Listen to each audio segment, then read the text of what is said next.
Right. Hey, Rock, welcome to Real Talk. It rhymes. Yeah. So let's hear Right on. let's hear a little bit about your founder journey and your why that led you to starting Network3. Yeah. You can go back as far as you like, from maybe when you were a baby or more recently. Long story. Yeah. So story is why I'm becoming a founder. Why you started Network3? Network3. Yeah. Okay. True or not? Telling the truth or not? As truthful as possible. No PR. Okay. It's a safe space. Okay. We're just trying to humanize entrepreneurs so that we can share the lessons you've learned and the mistakes you've made even. Because it's such a big world, Web3, and it's hard to get in, hard to succeed. But also, you're a person who took risks. You built a team, you built a business. Yes. And so these are things everybody kind of wants to do, but it's a big dream, like being a rock star. You know? Yes. So that's why we start with your origin story, is before you were this guy with a great DePIN project and being on stage, who were you before then? Mm-hmm. And as a kid, right, did you dream of being a firefighter? Did you dream of being a movie star? What was the origin? That's what I'm curious about. Because when I was a kid, I kind of wanted to be an astronaut. And I think that's very, very common.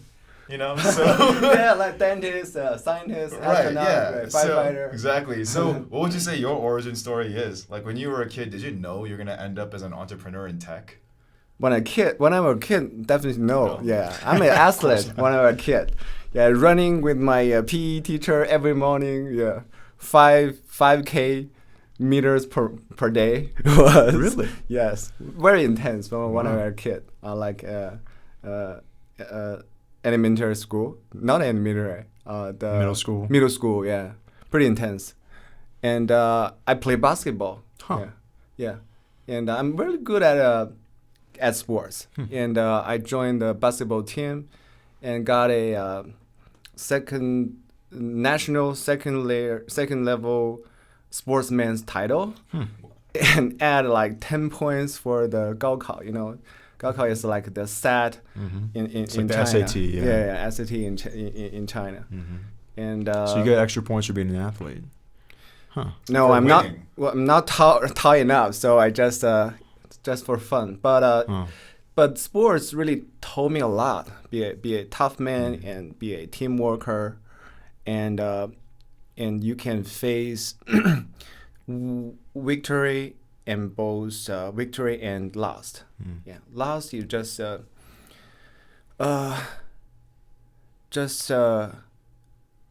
think about why, and then start over and practice hard with your teammate. And victory just means the past. You need to start over again. And give me I think you can tell, right? I can tell you guys also like build your muscle or something, and that's really good habit. I would say habit, because when you be an entrepreneur, you need to be enthusiastic all the time. You need to own that energy to show the audience, show investor, show the community, show to the team member, right? You are the person who have the energy to affect and all the people around you to be the right direction, work on one direction. Just to give me some support talk. Yeah, I don't want to talk all myself for I love the direction you're heading. 1 hour. Yeah. So what you were sharing is that as an athlete, you built some of the resilience and some of the skills that have translated into being an entrepreneur. Yes. And you built that skill set on the field. So how did you get into the tech world? How did you apply those skills to starting a company and being a founder? Yes, little story. When I'm on high school, I read a book called Rich Dad and Poor Dad. Yeah. I think that book affected me a lot, and give me a lesson how to be an entrepreneur and how to let money work for you, and you not work for money. I think that's the seed in my heart when back on my high school period. And to answer your question, the tech, I just go to BIT, the Beijing Institute of Technology, sort of like the MIT in China, and I'm the number one in that SAT SAT test in China. What? In my class. Yes. Are you serious? I've never been number one, but in that important task, I'm the number one. So that is an unbelievably impressive thing, actually. I think most people don't realize that, but that's insane. Yes, I think I just in some moment I just really focus on what I do, and then just a clear mind, focus on one thing and get a good result. I think I have that ability to do that. And then I choose EE as my major. Right now, I think it's really makes sense because you combine hardware and software together if you have the EE background. And after that, I just jump into a telecommunication company, the biggest telecommunication company, called Datang Telecommunication Company, to be an embedded engineer for 5 years. We build government and militaries use encrypt phone and be a project manager. And after 5 years, I can saw that I can end up here. I can saw my retire image in this company because you have a clear ladder to go over. So, and that time is back in 2011. The mobile internet, booming. So I decided to jump all in this mobile internet surf. Okay. And then I quit, and I built a forum and invite top leader in this area to kind of interview them and learn from them and build a platform combined with the Tsinghua University. I use their the famous hall in Tsinghua, and like 500 students sit in front of me and interview like Kai-Fu Lee, those kind of people, and really learn from them.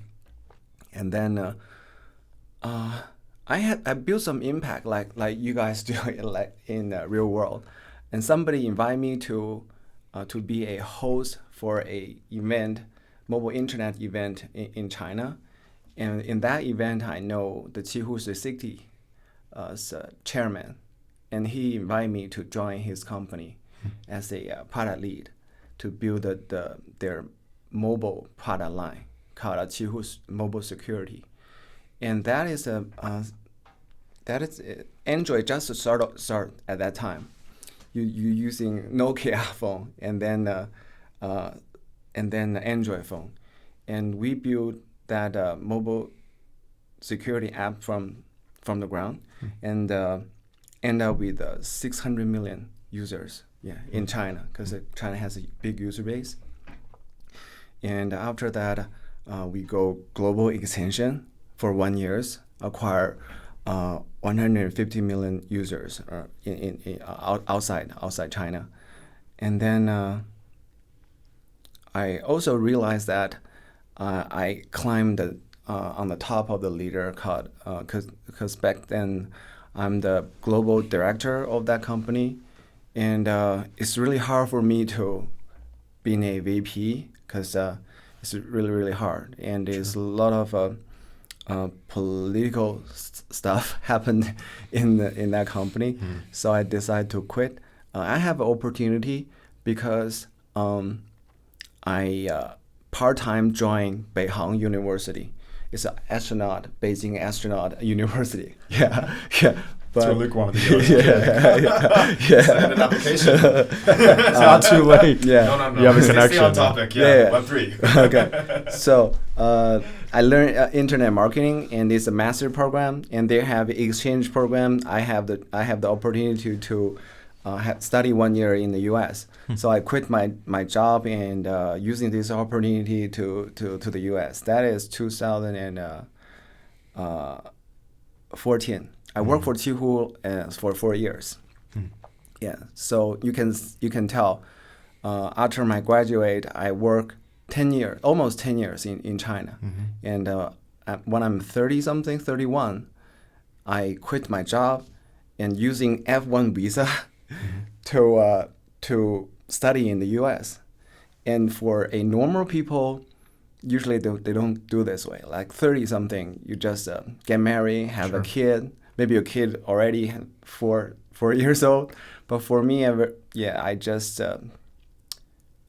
wanted to restart myself. And I just quit my job. Wow. Yes. It's a big... Did you feel any fear or anxiety at that time? And how did you overcome that? No, not at all. Because from the beginning, when I joined my first job, I work for myself. And I have that thought. I work for myself. All the stuff I do, all the skill I learn, all for myself. I have the feeling that one day I'll build my own startup. When the chance is ready, I'll do that. Yes. So I just reboot myself and then go to the U.S. Just and wear a backpack and purchase a ticket and go to the U.S. Just like a student. Just like yes, like a 20-year-old. student. Yeah. The school is in FAU in Miami. Oh, really? Yes. Oh, I live in Miami. You live in FAU, right? You know I mean, FAU. it's like the biggest school in the country, I think, by people. Yeah. Literally, I just rent a sharing room with a student, Oh like my 10 gosh. years old, 10 years younger than me, and just crash on the cloud on the sofa.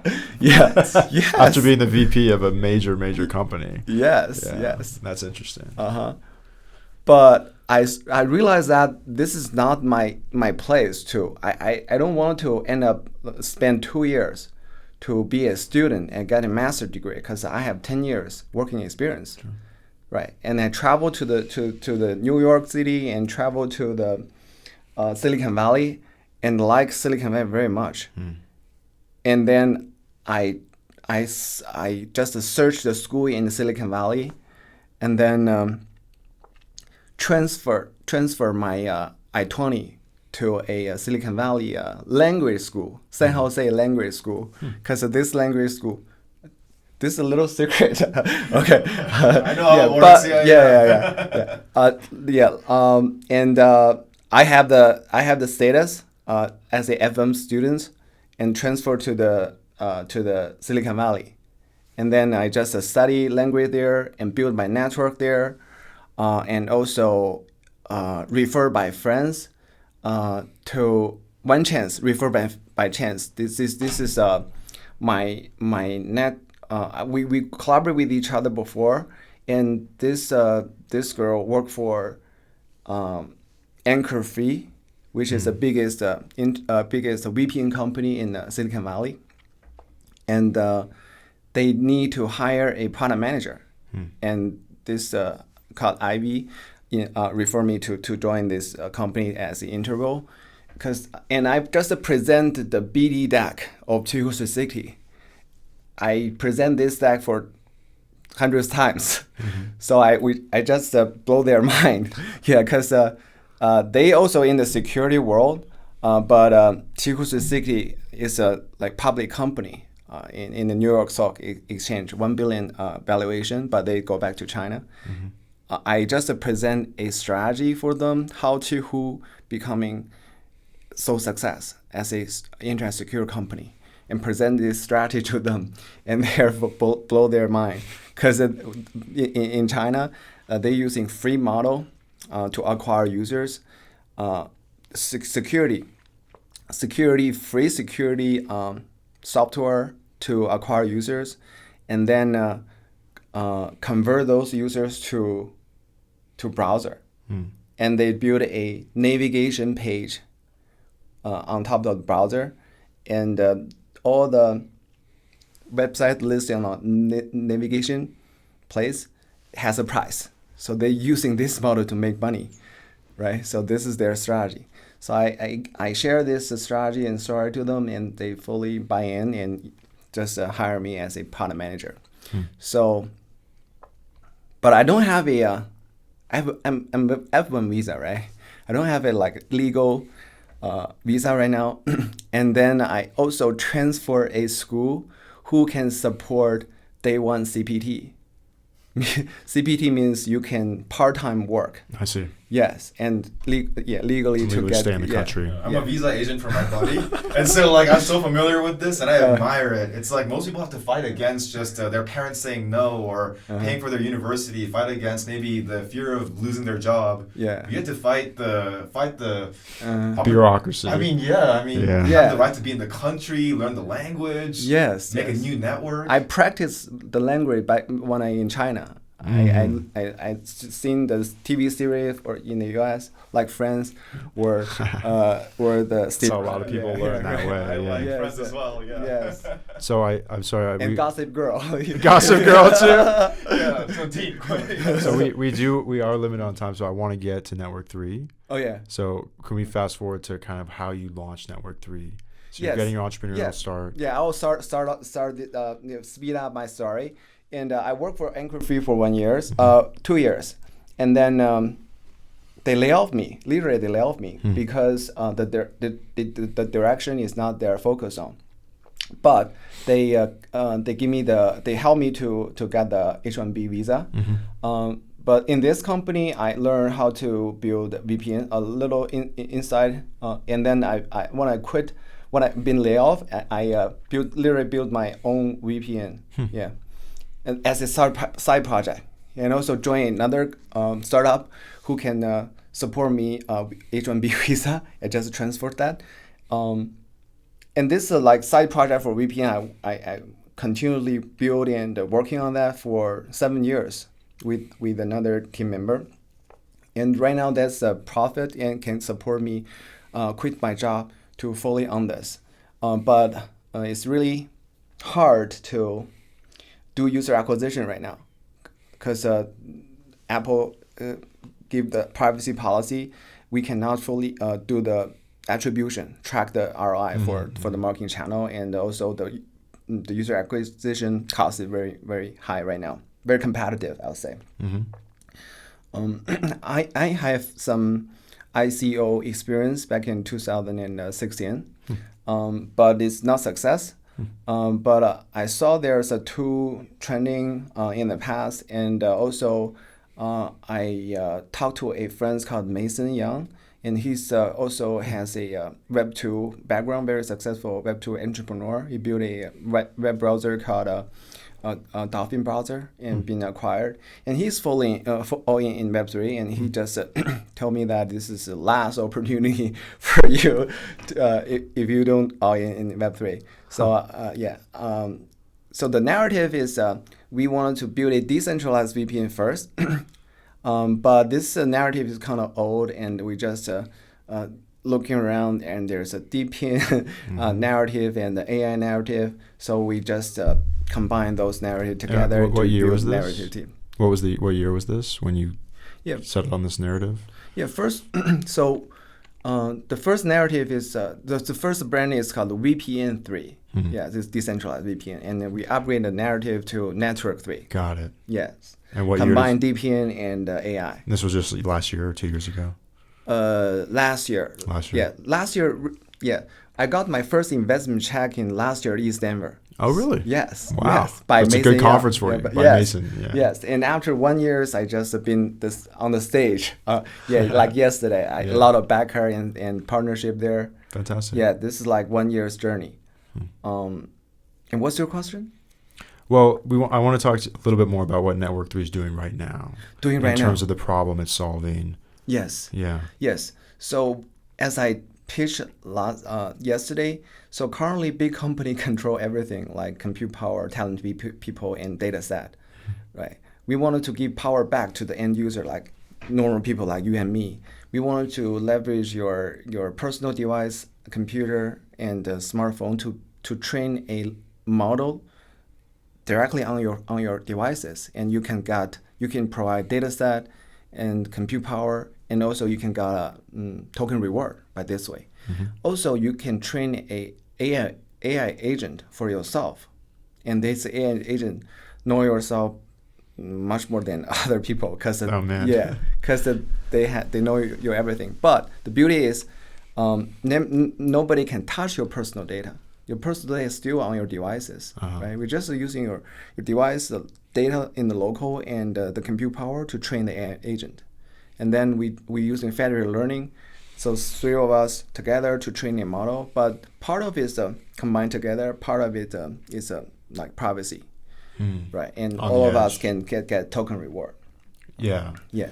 So, not to mention the name of a competitor on your podcast, but how do you compare yourself to a company like Flock IO that's doing the on-edge federated learning and data collection? Is that a comparison? No, we don't fully compete because they just built a decentralized AWS. Like IO.net. And also Flock, they just focus on federated learning. But we combine everything together with federated learning, computational compute, and we will build a layer 2. Yeah, this is what we focus on. And efficient AI, because we wanted to compress and optimize the big model to a small model, which can running on the work edge. on the edge. Yeah. Got it. So what is the initial go-to-market for this? Yes. What's the initial vertical and use case? Yes. So we have 2 million MAU of our VPN. Yeah. And right now we already launched our beta version. You and me can running a node on your computer and to share your bandwidth and IP. And we just using this way to build a decentralized node network. And our current VPN users, we can add a feature called P2P protocol. If they choose this protocol, they can earn token to use because they are early adopter.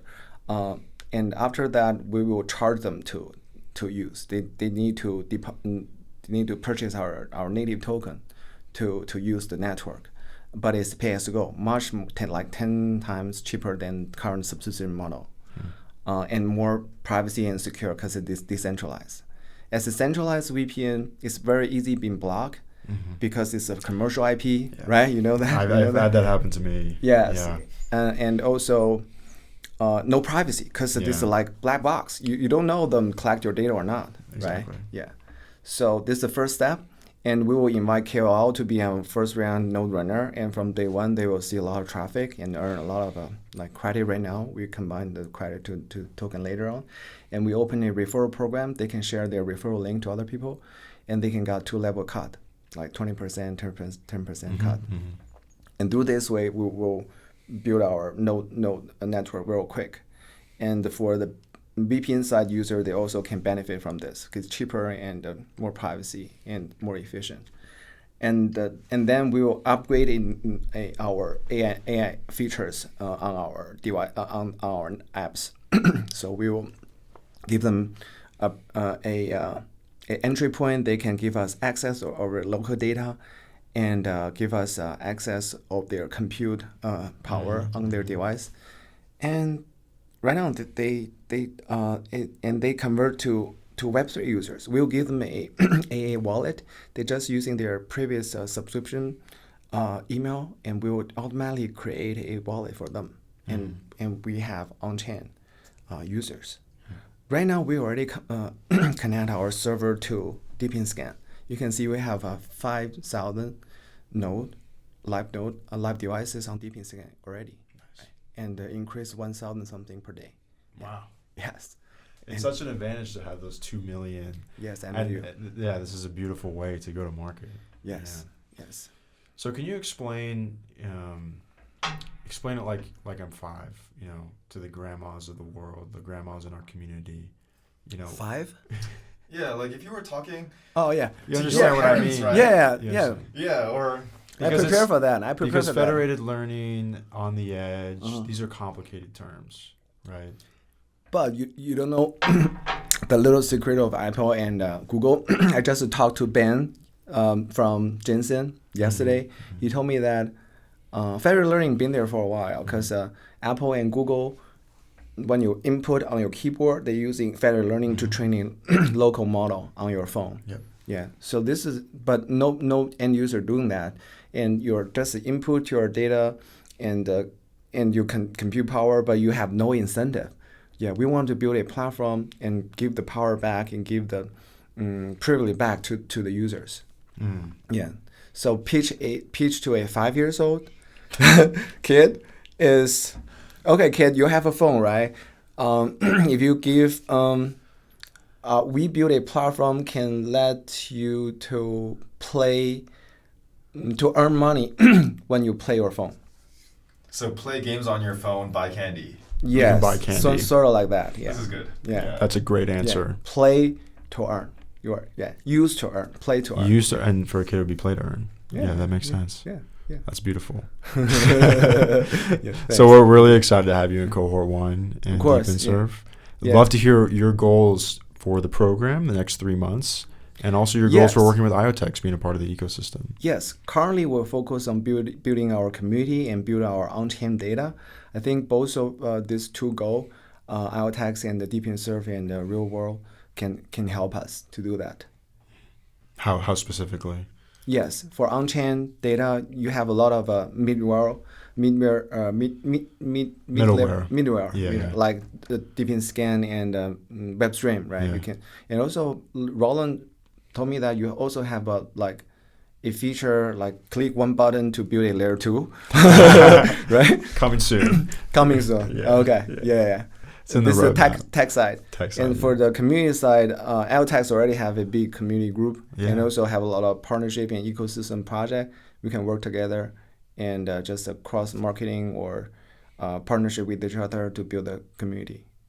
Great. Yeah. And is there any calls to action to the community to take right now to get involved in Network3? Of course, right now. Yeah. We want to build 100,000 community member as soon as possible. So this is our goal. Yeah. Yeah, because when you list on the the tier 1 exchange, that's the benchmark. Yeah, this is the benchmark. Yeah. Great. Well, Rock, thanks so much for your time. Thank you. It was a Thank pleasure you guys. to speak with you. Yeah. Thank you for putting this together. Right. Yeah, you're Appreciate welcome. it. Yeah. Yeah. Nice. To be continued. Right.